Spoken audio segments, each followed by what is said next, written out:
Une fête nationale marquée par les événements douloureux de Paris. Le prince souverain et le gouvernement princier ont souhaité que cette journée soit marquée par le recueillement et la solidarité envers la France. Entouré de sa famille et de son épouse, la princesse Charlène, le prince souverain, vêtu de son uniforme de carabinier, a réuni les membres de la maison souveraine pour assister à une cérémonie solennelle dans la cour d'honneur du palais princier.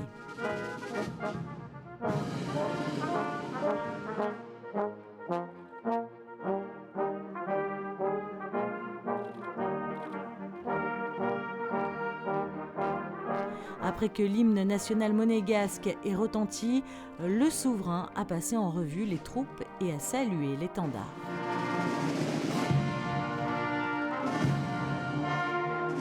Le souverain a ensuite remis les galons au personnel de la force publique. Au grade de capitaine, le lieutenant Dominique Dinsat.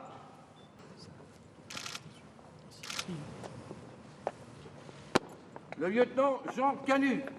Cette cérémonie dans la cour d'honneur s'est ensuite poursuivie avec la remise de décorations du personnel du palais princier. Monsieur Alain Lucci, chef du service tapisserie. Tiens. Monsieur Joseph Giordano, jardinier. L'orchestre des carabiniers a ensuite joué pour la marche de sortie Glory Glory, une composition d'origine anglaise de Dennis Hermitage.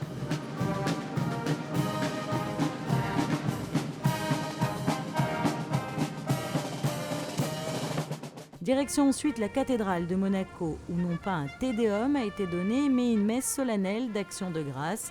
Car comme vous le savez, ces moments de réjouissance en principauté ont été endeuillés par les événements dramatiques qui ont marqué l'actualité ces derniers jours. Une messe donnée en présence du prince souverain, de la famille princière, des corps constitués et des autorités de la principauté.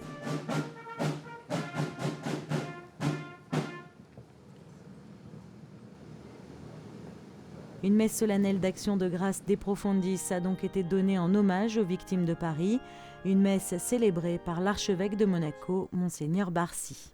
Le pape François l'écrit dans son texte, dans son encyclique, « L'amour de la société et l'engagement pour le bien commun sont une forme excellente de charité. C'est pourquoi l'Église a proposé au monde l'idéal d'une civilisation de l'amour. Puissent les appels du pape et de notre prince souverain être entendus. Puisse Monaco devenir dans ce domaine un modèle. » Alors que cette fête nationale 2015 s'annonçait sur les meilleurs auspices, le drame qui vient d'ensanglanter la France nous a tous concernés.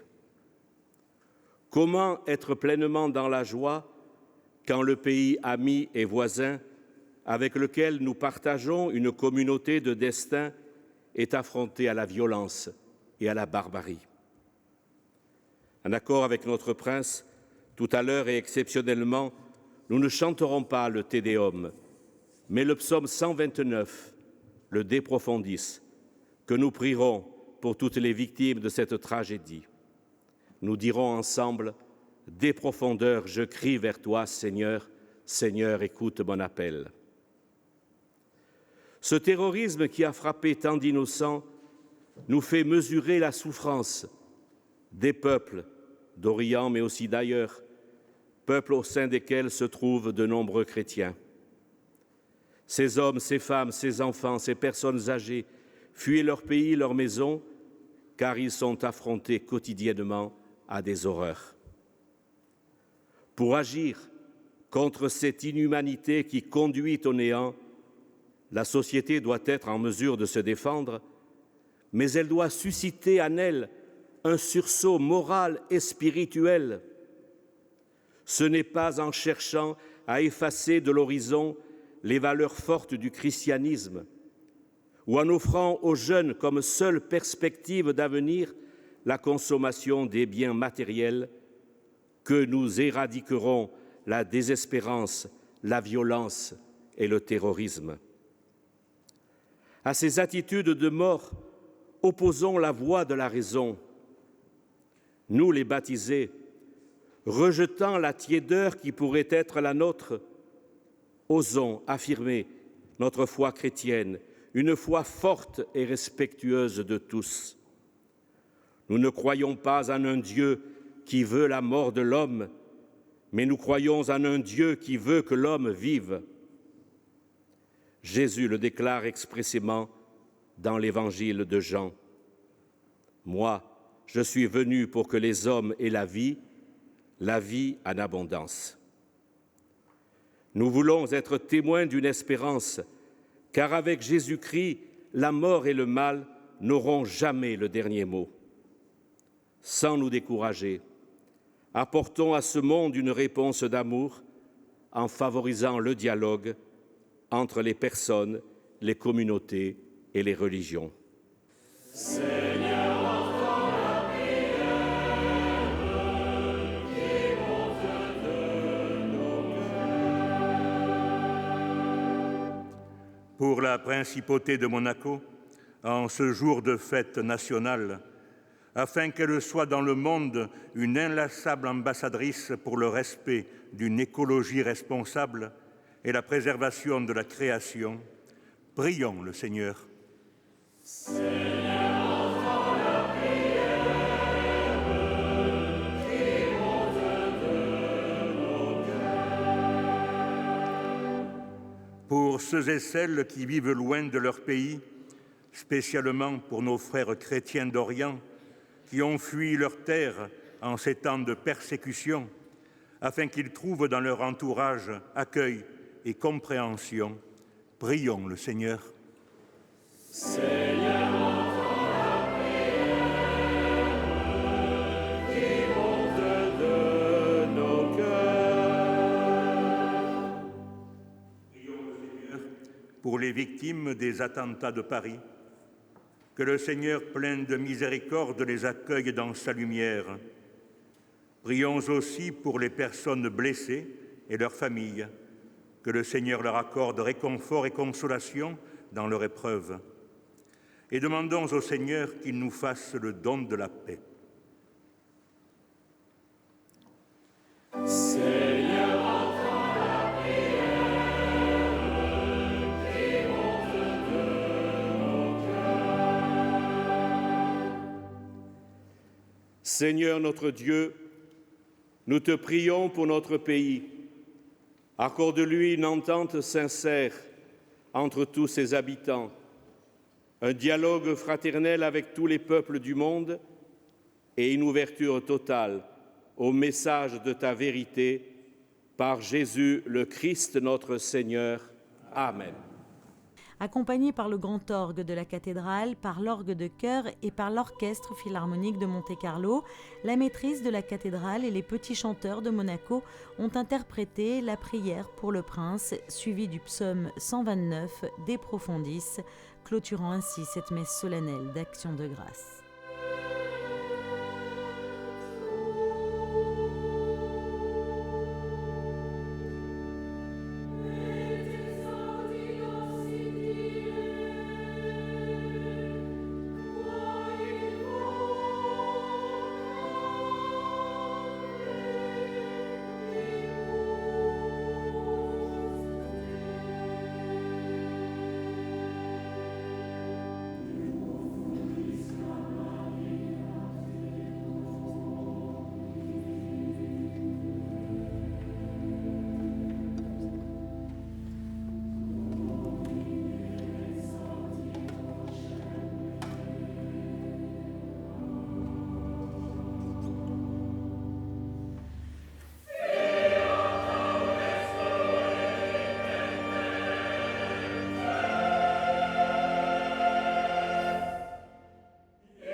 La famille princière a ensuite rejoint le palais princier où la prise d'armes s'est déroulée sur la place du palais en présence des monégasques, des résidents, des habitants des communes limitrophes, mais aussi de personnes venant parfois de l'étranger.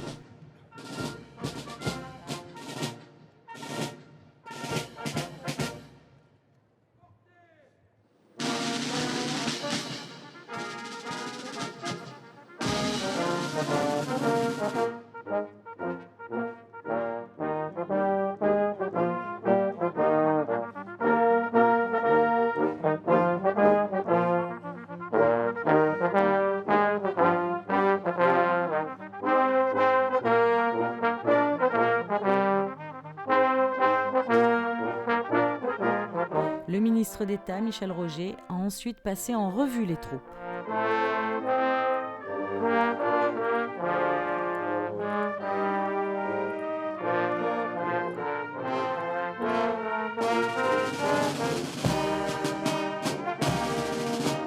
Après la revue des troupes par le ministre d'État, 1 minute de silence a été respectée en hommage aux victimes de Paris.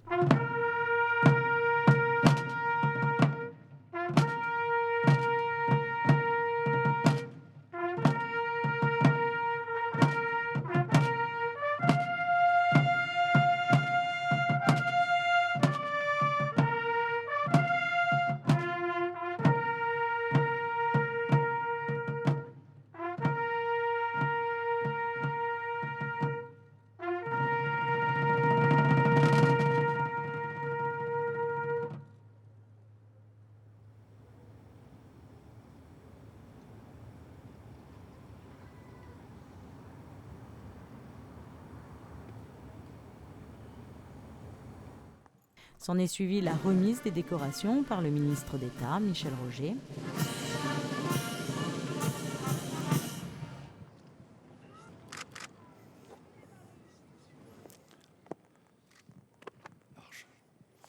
Caporal Jean-Philippe Dole, de la Compagnie des sapeurs-pompiers.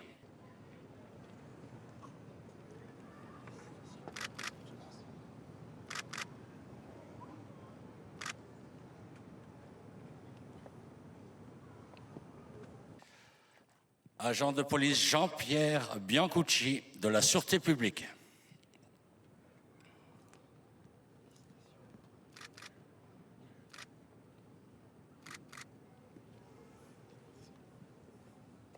Aux fenêtres de la Galerie des Glaces, dans les bras de leurs parents, le petit prince Jacques et sa sœur, la princesse Gabriella, ont pu assister au défilé militaire. Un défilé qui a débuté avec la marche du prince Jacques, une composition d'Olivier Drouan, l'adjudant-chef qui dirige l'orchestre des carabiniers du prince.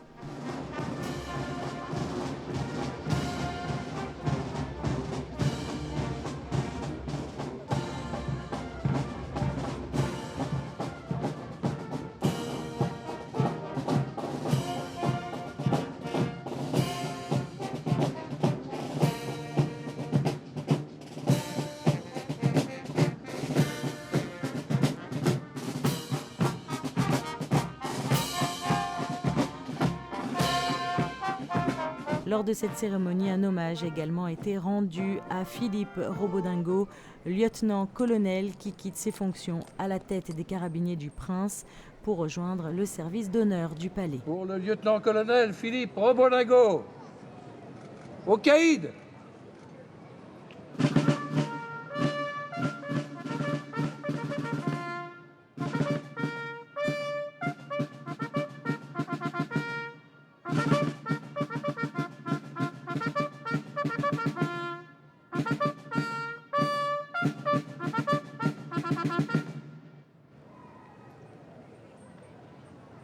À la disposition du chef de corps de la compagnie des carabiniers du Prince.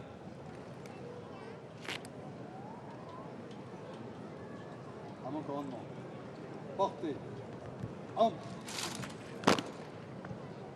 Reposez. Entre. La population s'est ensuite réunie pour acclamer le prince souverain, la princesse Charlène et les enfants princiers, des marques d'affection et de dévouement qui clôturent donc cette fête nationale 2015.